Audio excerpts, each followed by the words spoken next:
सरदार आसिफ साहब, हमारे MNA जनाब सालिम मोहम्मद खान साहब, पाकिस्तान तहरीक इंसाफ के रहनुमा जनाब लबनुल खान साहब, तमाम मुअज़्ज़िज़ीन यहाँ पे जो तशरीफ़ रखते हैं और तमाम इलाके के मुअज़्ज़िज़ीन को अस्सलाम वालेकुम, खास तौर पर प्रेस के नुमाइंदों को अस्सलाम वालेकुम। सरदार आसिफ का शुक्रिया अदा करता हूँ कि बड़े दिनों से ये कह रहे थे हमें दावत का, और फिर आज का दिन मुख्तस हुआ। मैंने कहा इतवार का दिन है तो मेरे साथ भी होंगे, मैं भी होऊंगा, तो हम इतवार वाले दिन यहाँ पे आज क्या सोमवार वाले दिन सोमवार वाले दिन यहाँ पे आ जाते हैं, क्योंकि और मुसफ़ियात भी थी तो साथ हम यहाँ पर भी। और मैं इनको बार पेश करता हूँ कि उन्होंने अच्छी खासी चाय से पूरी एक महफिल सजा दी और अच्छे सब लोगों को यहाँ पे बुला भी लिया और अच्छी बातें भी होगी।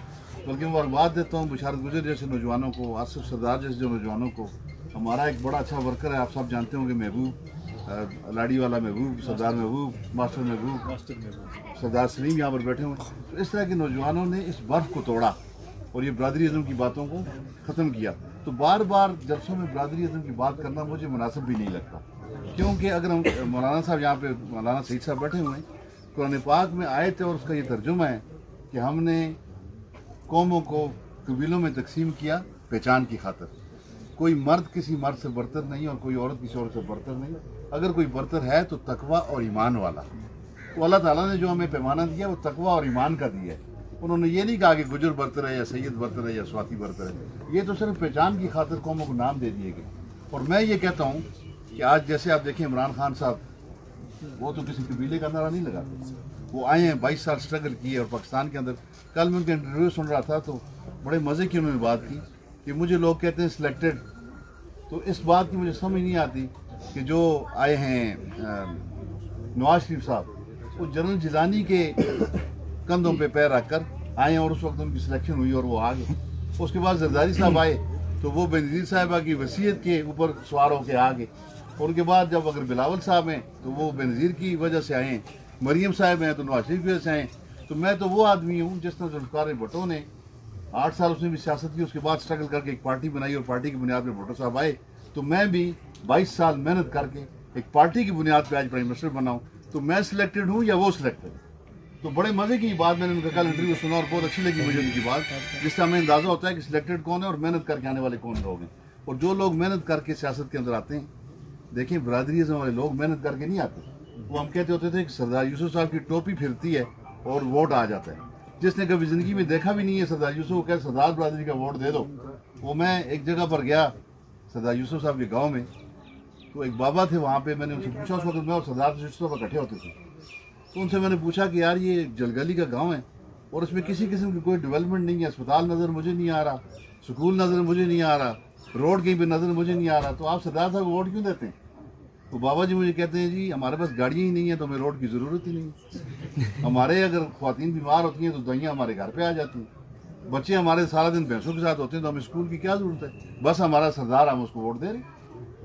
अब ये वक्त था आज से 20-25 साल पहले का, लेकिन आज मेरे ख्याल में हर आदमी अपने बच्चे को पढ़ाना भी चाहता है, हर आदमी को स्कूल भी चाहिए, हर आदमी को अस्पताल भी चाहिए और हर आदमी को रोड भी चाहिए। तो ये जब आप डेवलपमेंट के सेक्टर में आएंगे तो फिर मुझे सरदार साहब किसी जगह पर भी नज़र नहीं आते। फिर अगर आप गौर से देखेंगे तो आपको मैंने सालिम मोहम्मद खान नज़र आएगा, जो पूरे ज़िले के अंदर बेहतरीन किस्म की इस वक्त डेवलपमेंट की एक मिसाल कायम कर रहे हैं।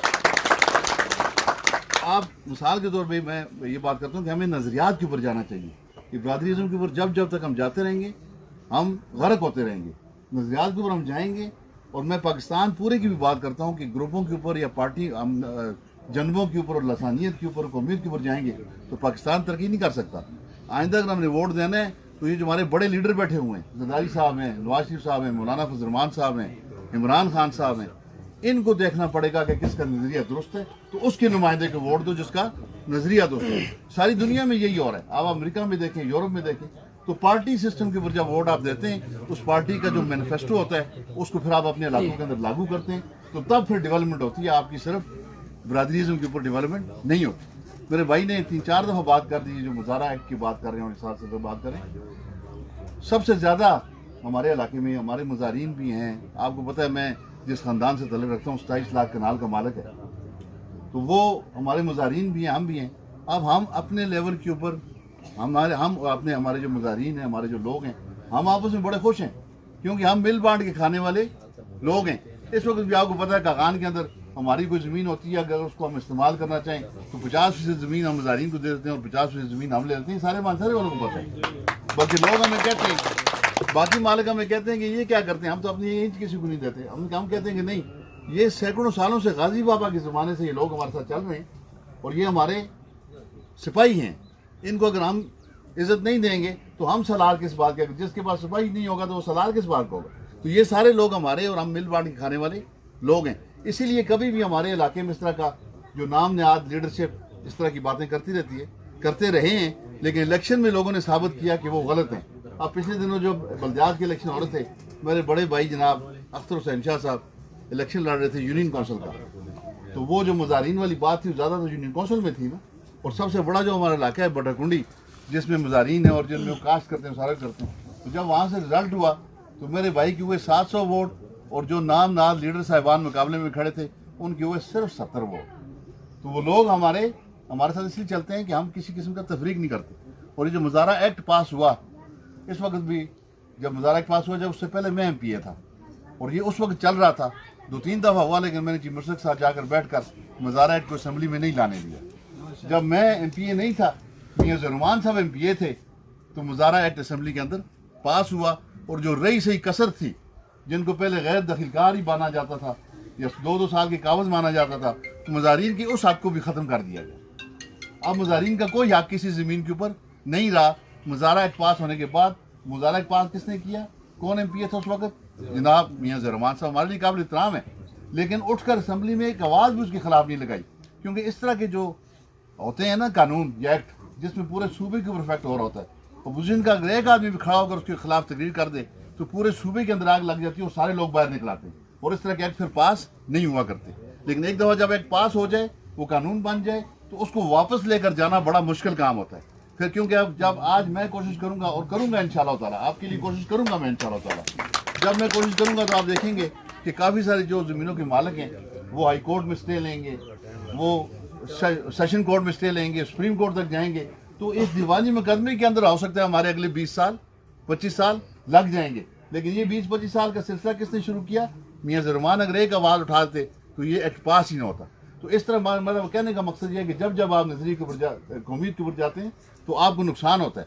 मिसाल के तौर पर मैंने गवर्नमेंट गर्ल्स डिग्री कॉलेज बनाया बालाकोट, जब मैं MPA था, बिल्डिंग तैयार हो गई, सब कुछ हो गया। सरदार साहब ने, मैं फिर MPA ख़त्म हो गया, सरदार साहब ने और मियां ज़ुरमान ने 2 दफ़ा जाके इफ्तिताह भी किया, लेकिन आज तक वहाँ पर वो कॉलेज जो है उसके अंदर ना कोई उस्ताद गया और ना कोई स्टूडेंट गया। दोबारा अल्लाह ताला ने मुझे MPA बनाया तो आज अल्लाह के फजल करम से डिग्री कॉलेज बालाकोट चल रहा है और वहाँ पे स्टूडेंट्स भी हैं और वहाँ पे उस्ताद भी। इस तरह हमारा अस्पताल था जो पिछले 5 सालों से बंद पड़ा हुआ था, अभी अल्लाह किया कि उसका काम भी शुरू हो गया। तो हमारा मकसद ये है कि डेवलपमेंट के ऊपर जाएँ, जो हमारे हम नुमाइंदे हैं, जो हमारा काम है उसको अगर हम करें तो आइंदा में वोट दें, अगर ना करें तो आप जिसको और आप समझते हैं बेहतर उसको वोट दें। ये तो नजरिए की बात है। आज MNA साहब मेहनत कर रहे हैं, कोशिश कर रहे हैं। आप देखेंगे कि ये जो बकरियाल सिटी है जिसके अंदर हम खड़े हैं, आज ये बकरियाल सिटी है। आज से 5-6 साल पहले, 10 साल पहले यहाँ पे कुछ भी नहीं था, ये सिर्फ पहाड़ थे और बकरियाल का नाम इसलिए रखा था कि यहाँ सिर्फ लोग बकरियाँ चलाते थे और यहाँ पर कुछ भी नहीं था। आज आपकी कोठियाँ बनी हुई हैं। ये कोठियाँ क्यों बनी हुई हैं? जब मैं MPA था उस वक्त मैंने जनरल नदीम के पास बैठकर बकरियाल वालों को 350 प्लाट अलाट करवाए, जो बकरियाल के रहने वाले लोग, उनको 350 प्लाट अलाट कराए, जिनके अंदर आज आपकी कोठियाँ बनी हुई।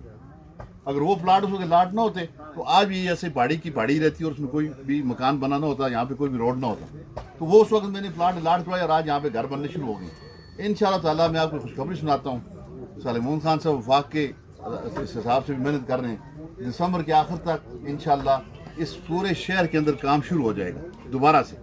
और ये जो आज आपके प्लाट 10 लाख या 5 लाख रुपये कनाल हैं, ये प्लाट आपके 1 करोड़ 1.5 करोड़ रुपये कनाल के ऊपर चले जाएंगे इंशाल्लाह। और पहले यहाँ पे एक रिस्ट्रिक्शन थी कि जो आपके यहाँ पे प्लाट हैं या जो बालाकोट वालों को मिलेंगे तो 25 साल तक वो प्लाट बेच नहीं सकते।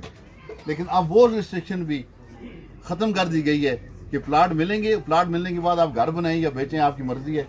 और जो आपका 5 लाख का प्लाट हो, आपका 1 करोड़ से भी ऊपर का यहाँ पे बनेगा। और यहाँ पे पूरा एक शहर बन रहा है, होटल भी यहाँ पर बनेंगे, यहाँ पे गोल्फ कोर्स भी बनेगा, यहाँ पे टूरिज्म की पूरी हब बन रहा है इसको, ताकि जो लोग यहाँ पे आके अपने प्लॉट खरीदेंगे वो इर्द गिर्द नथगली भी जा सकें, गिलगित भी जा सकें, कागान भी जा सकें और ये सेंट्रल प्लेस हो। तो इंशाल्लाह 2 महीने के अंदर मैंने सलेमान खान साहब ने चेयरमैन से मीटिंग की थी ये कुछ अर्सा पहले, उसने सारे में ब्रीफिंग दी और 2 महीने बाद यहाँ पे काम शुरू हो जाएगा और आपका एक बहुत बड़ा सिटी बनेगा। तो हमारा मकसद सिर्फ और सिर्फ डेवलपमेंट की तरफ है।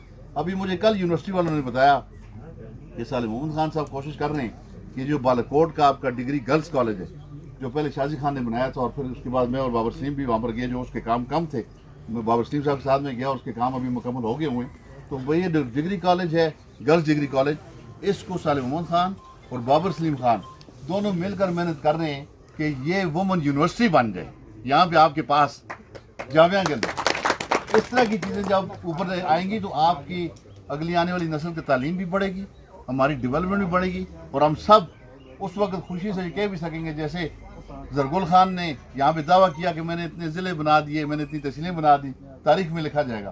तो जरगुल खान हमारी भी कोशिश होगी कि मैं और साले मोहम्मद खान मिलकर, बाबर सलीम खान मिलकर इस इलाके में इतना काम करें डेवलपमेंट का कि जो इंशाअल्लाह ताला तारीख में लिखा जाए और हम आगे चलें। तो अल्लाह की ज़ात हम सबको आसानियाँ नसीब फरमाए, आसानियाँ तकसीम करने का शर्फ अता फरमाए। एक मरतबा फिर आसिफ का शुक्रिया अदा करता हूँ और तमाम भाइयों का जो आज अपना कीमती वक्त लेकर यहाँ पर आए। और ये जो वक्त एक दूसरे को देना होता है ना, ये कोई मामूली बात नहीं है, ये ज़िंदगी का वक्त है जो फिर दोबारा वापस आपके पास कभी नहीं आएगा। तो ज़िंदगी का वक्त एक दूसरे को देना, एक दूसरे के साथ सोशल तलक रखना, ये बहुत बड़ी बात होती है। अल्लाह की ज़ात हम सब की इज़्ज़त में इजाफ़ा फरमाए। वाखिर दवाना अल्हम्दुलिल्लाहि रब्बिल आलमीन।